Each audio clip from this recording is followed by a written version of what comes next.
भैया तुलसी, लड़की किसी और जगह शादी करा दीजिए। भैया मैं तो राजी हूँ, लेकिन जब सुभागी माने तब ना, वह तो किसी तरह राजी ही नहीं होती। बेटी हम तेरे भले के लिए कह रहे हैं। आजकल कोई तेरे माँ बाप बूढ़े हो गए हैं, उनका कोई भरोसा नहीं। मंच पर रामू और उसकी दुल्हन का प्रवेश। अगर तुम यह सोचती हो कि तुम बैठी मौज करोगी और भैया कमाएंगे, तो इस भरोसे ना रहना, यहाँ पर किसी ने किसी का जीवन भर का ठेका नहीं लिया हुआ है। सही कह रहे हो, हमने किसी का ठेका नहीं लिया। चुप रहो, मेरे रहते तुम उसको कुछ भी नहीं कह सकते। लड़की का जीना मुश्किल कर दिया है। अगर आपको अपनी बेटी का इतना ही मोह है, तो गले का हार बनकर अलग ही क्यों नहीं हो जाते? ठीक है, मैं कल पंचायत को बुलाकर बंटवारा कर दूंगा। ठीक है।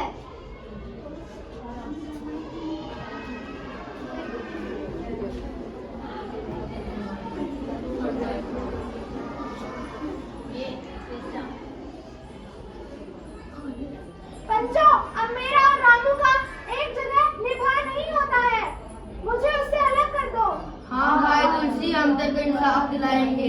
क्यों रामू, तुम्हें एक साथ रहने में क्या कष्ट है? अगर जब एक साथ निभाना होना तो अलग होना ही ठीक होता है। देख लिया आप लोगों ने इसका मिजाज। हाँ भाई तुलसी, देख लिया।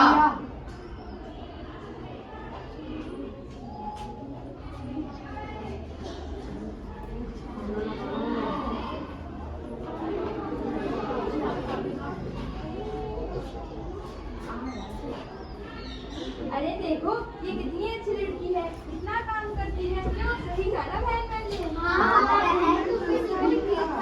जिस घर में जाएगी उसके तो भाग गई खुल जाएगी।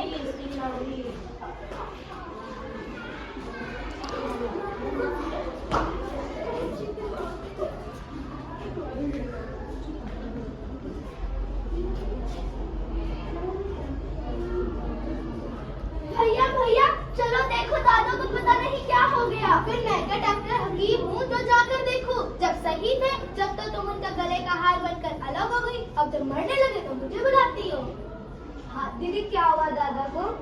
कुछ नहीं, क्या होना था उससे? कहीं नहीं मरे जाते वो।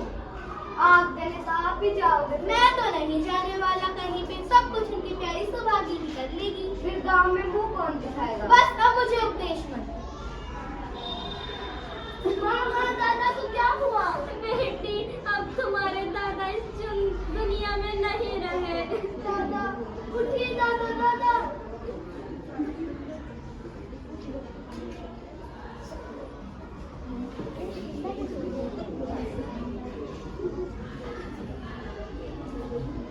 माँ थोड़ा सा तो खा लो। नहीं बेटी, अब तुम्हारे दादा जाने के बाद मेरे को ये खाना बिल्कुल अच्छा नहीं लगता। मेरे को ये खाना पचता ही नहीं, तो मैं कैसे खाऊं बेटी? माँ थोड़ा सा तो खा लो। नहीं बेटी, तुम ही खा लो। माँ तुम्हें क्या हुआ? माँ खबरदार, जो मेरे पैरों को हाथ भी लगाया तो मैं अपनी बेटी सुभागी के लिए ही हूँ। तुम कौन हो? चले जाओ मेरे घर से। तब तुम्हारे पिता का देहांत हुआ तब तो तुम आए भी नहीं, अब किस लिए चले आ रहे हो? चले जाओ मेरे घर से। सुभागी बेटी, तुम्हारी जैसी बेटी पाकर तो मैं तर गई हूँ। भगवान से बस एक ही प्रार्थना करूंगी कि तुम अगले जन्म में भी मेरी कोख से ही जन्म लो, और उस दुष्ट का मेरे क्रियाक्रम में मेरे देहांत होने के बाद हाथ भी मत लगने देना। तुम ही मेरा क्रियाक्रम करोगी। बेटी बस अब चलने की राह बनी है। माँ उठो। अरे मेरी माँ को क्या हुआ? माँ छुआ भी मत इन्हें। पर क्यों? क्योंकि मेरी माँ ने मुझे एक वचन दिया है कि जब तक मेरी माँ जिंदा थी और अंतिम मर जाएगी तो अंतिम संस्कार मैं ही करूंगी। चले जाओ यहाँ से। कर लो।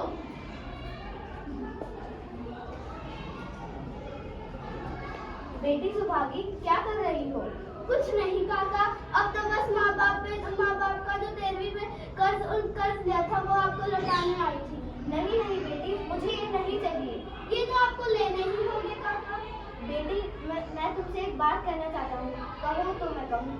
कहो काका, क्या तुम मेरे घर की बहू बनना स्वीकार करोगी? हाँ काका, यह प्रस्ताव पाकर तो मैं धन्य हो गई। तुम तुम तो उस जन्म की देवी हो देवी। तुम तो लक्ष्मी जैसी हो। अगर तुम मेरे घर में आओगी तो मेरे घर को पवित्र कर दोगी।